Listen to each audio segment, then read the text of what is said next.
Hey guys, welcome back to another episode of GM Fantasy. I'm Paul, and in today's video, we're going to take a look of what to do if you got some injuries. So let's take a look. All right, guys, we're about 7 weeks now into the season, and injuries are really starting to hit hard. So every year, everyone's got to go through this, and it's always the question of what do I do? So in this video, I think I'll go over a few things on, some things will be common sense, obviously, but some things maybe you didn't think about. And I'll try to help guide you on what maybe you could do in your specific situation when it comes to injuries. So the first thing we want to take a look at is make sure that you stay informed. Checking the injury reports daily is really crucial to understanding like whether your player is going to be available or not. Like, is he practicing on Wednesdays, on Thursdays, and Fridays? Is it a limited practice, a full practice? If he has a concussion, has he seen the specialist? These are the type of things you really want to know. Following some beat reporters or insiders like Rappaport or Adam Schefter would be a big help. They always seem to have like a little bit of extra information when it comes to these type of things. So they're a great resource to have. And it'll help you when it comes to these game time decisions. So because some players, when they say they're game time, really if they are or they're not, based on what they've been doing through the week. So stay informed, and you'll definitely have an edge on your opponents when it comes to knowing what to do for your injuries. Now, knowing the timelines for your injuries is also really important. So if let's say your player has a high ankle sprain or a low ankle sprain, like knowing that is it a 2-week injury compared to a 6-week injury is going to be really important information to have. It'll help you make a decision on whether to trade the player or just to stay put. Knowing the timelines for injuries is actually really like crucial, because when you see a questionable tag on a player, teams just put that on any type of injury. But if you're able to understand the type of injury and the actual time it takes to recover, you'll know if that questionable is actually a true questionable or just like, oh no, he's playing this week. It's just they're just putting that just for for the hell of it. Having access to fantasy doctors or like the underdogs injury reports is really important. These are great resources to have. They give you more insight onto what to expect when it comes to injuries. I definitely recommend using them if you have any questions about the injuries. Next is to use your IR spots smartly. Some leagues are very finicky when it comes to IR. I know in our league, we don't allow players that are out into the IR. They have to really be on a short-term IR or a season-ending IR for them to be eligible.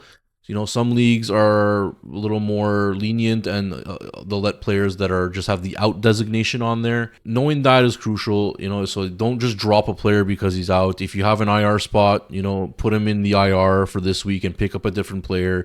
And at least that way you didn't have to drop the player that is going to be out for a week or two. But also remember, guys, that a lot of leagues don't allow players to be on IR when they're healthy, and they have to be taken off. Some leagues will impose penalties if you don't do so. So just be wary of that when you put them on in the IR slot, that you'll eventually have to take him out when he gets back to the healthy status. Next, we'll talk about building the depth of your bench. It's not a great idea just to have backup running backs on your bench and not have any other positions. You want to have the versatility to have a few wide receivers, a few running backs, and don't make them boom or bust players either. You can have one or two of those on your team, but make sure you got like a steady, ready to contribute starter in case one of your players goes down. It's good to have both, and to give you the flexibility and the versatility. Obviously, you want to work the waiver wire as much as you can. It's where you get your replacement players mostly. And obviously we'll talk about trading in a second, but the waiver wire is very important when it comes to injuries. If you can get the handcuff to your injured player, that's great. Sometimes you're not always able to. Doing some research onto who you could potentially pick up is crucial. I would start looking at players, their snap counts, the amount of the time they're on the field, the amount of opportunities they get. This will definitely give you the edge when it comes to picking players off the waivers. So definitely something to consider when you're choosing your players. If you're in a fab league, obviously you want to, depending on the severity of the injury, maybe you want to get a 1-week replacement instead of someone that you might have to bid a lot or most of your fab cap on. When it comes to fab, it's a little more finicky, but I think you'll understand that you don't want to overspend if you don't need to. But if you realize that, let's say a wide receiver goes on IR and he's out for the season, well, picking up his replacement would actually be very smart. So you might want to dump a lot more fab on that player. And then trading is obviously the most easy way to get back in the game, I guess you can say, when it comes to an injury.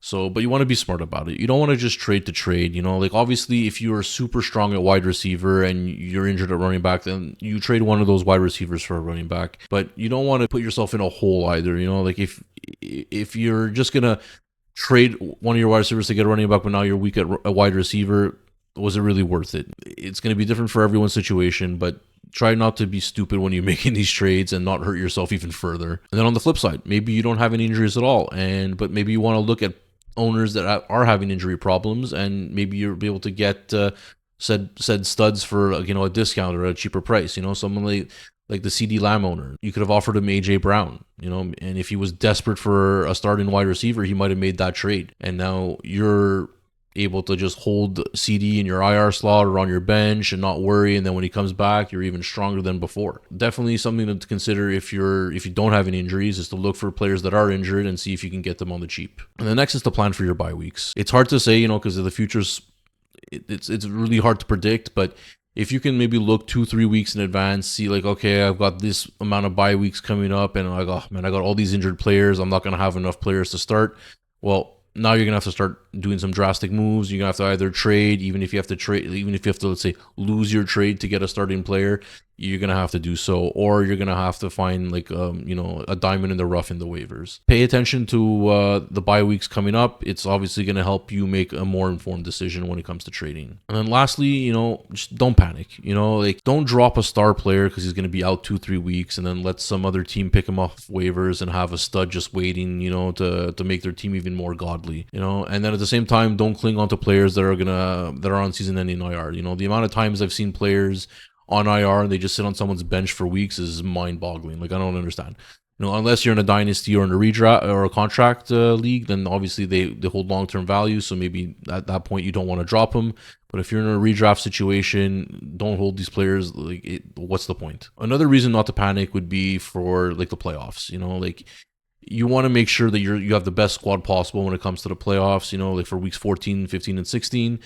So if that means sacrificing a week or two, then maybe it's worth doing so, because you don't want to trade away your stud players, and then when it comes to playoffs, you have a subpar team because you have to trade away, your best players just to compete for 1 or 2 weeks. The season is long. Usually losing 1 or 2 weeks isn't going to make it or break it. Don't panic, and think about the future and think about what you're going to do for the playoffs when they arrive. So when it comes to dynasty and contract leagues, obviously things are going to be a little different. It's, if one of your studs gets hurt, let's say in a dynasty league, maybe your season, it's going to hurt for your season, but he still holds plenty of value. Like someone like Malik Neighbors, it sucks you lost him for the year, but he's going to come back and most likely be a good player in the future. Getting rid of him or trading him might not be the best thing to do. Now, don't get me wrong, if you get the right offer, then obviously you make that move, but chances are people are going to try to lowball you on these players. So I would let's just say I'd be wary before making any drastic moves when it comes to stud players on long-term injuries, especially in dynasty leagues and contract leagues. Then again, for aging players, then, trading them away might make a lot of sense. Like for Derrick Henry, let's say he were to tear his ACL this year and he says, oh, I'm still going to come back next year. Well, that's the type of player that I would probably look to trade away immediately and get whatever you can get for him. Chances are he's not going to come back full strength next year, and he's going to be at the end of his career, so it would make perfect sense to try to get as much capital for him as possible. Now, if you see a team is contending and they have, a player like Malik Neighbors go down, well, they're going to be desperate to get a player to replace Malik Neighbors' production. So you'll be able to trade someone like, I don't know, maybe like a Brian Thomas to get Malik Neighbors. It's pick your poison at that point there. But if you're a Neighbors fan and you want Neighbors, then maybe he'd be willing to do that trade. So this is the opportunity to take advantage of a panicking owner, especially if they're contending. They'll be more willing to make these type of deals. But try not to trade for players that have, a long history of injuries. These players tend to re-aggravate things, especially when it comes to like hamstrings or something like that.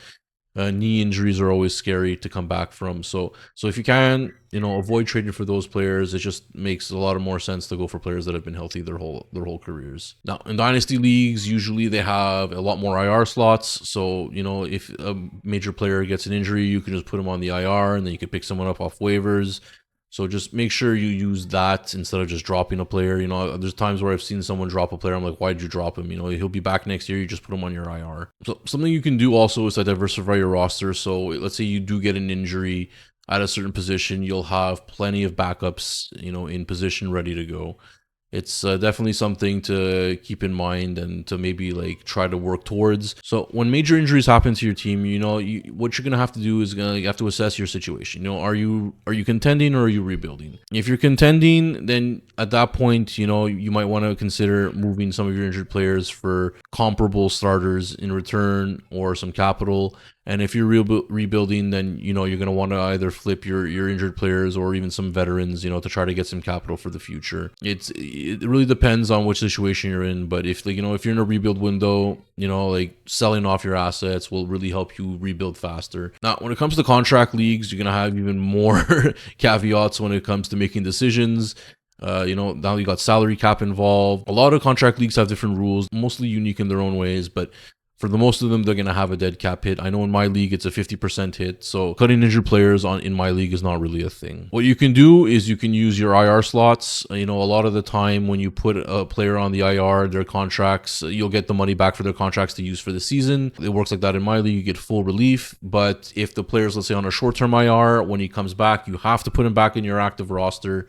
And that salary now counts. So if you're going to make trades or pick up players on the waivers, you just have to make sure that you're within your salary cap and that everything works out. So just something to keep in mind if you're going to do that. And then trading for contracts is obviously going to be tricky. Obviously if it's like a 1-year deal, it's kind of like a redraft situation. But if he's got multiple years on his contract and, they're let's say high value deals, depending on your league's rules, you might have to eat some of the cap if you trade them. No, my league, it doesn't work that way. If you trade them, you can decide on how the cap gets divided up and who eats what.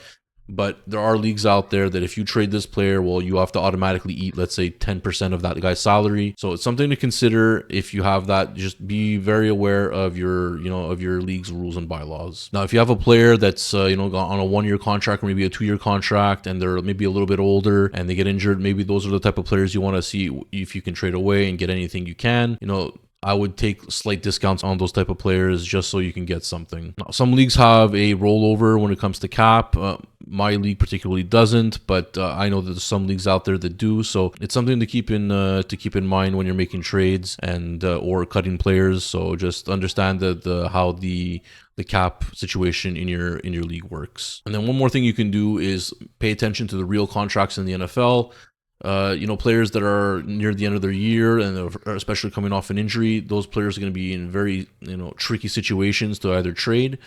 Someone, let's say like a Stephon Diggs, for example, last year he tore his ACL, became a free agent, and his status was just up in the air. No one knew what was going to happen. It was a really risky move to try and go after him, so his value went super down, and he was impossible to trade. Now it probably ended up working out for the people that held on to him because it looks like he's going to have a decent year. He's Drake May's #1 target, and he's looking like he's recovered quite nicely from that injury. But it's definitely something to take into consideration. So when it comes down to it, guys, you just have to understand what your goal is going to be when it comes to these injured players. Depending on the situation you're in, depending on the injury of the player. If it's short term, if you're in a dynasty, are you going to be patient? Do you have the cap flexibility if you're in a contract league? If it's a long-term injury, do you want to just, sell him like at a lower price and try to get younger? Or are you just going to cut him because maybe he's got a lot of cap and, maybe just you need the cap space, depending on your league, obviously. And then for your trading strategy, are you going to be able to exploit a rebuilder or a contender? For contract leagues, are you able to maybe take on some high contract players that have a lot of cap that, are going to come back next year and really help you, and you give relief to someone else or vice versa? So these are things you're going to have to consider and, make a decision on. And once you have your game plan, just go for it, execute, and you'll see that you'll have an edge when it comes to injuries compared to your league mates anyway. So I'm going to leave it at that. And I think we went over quite a bit of things that you guys can do when it comes to injuries.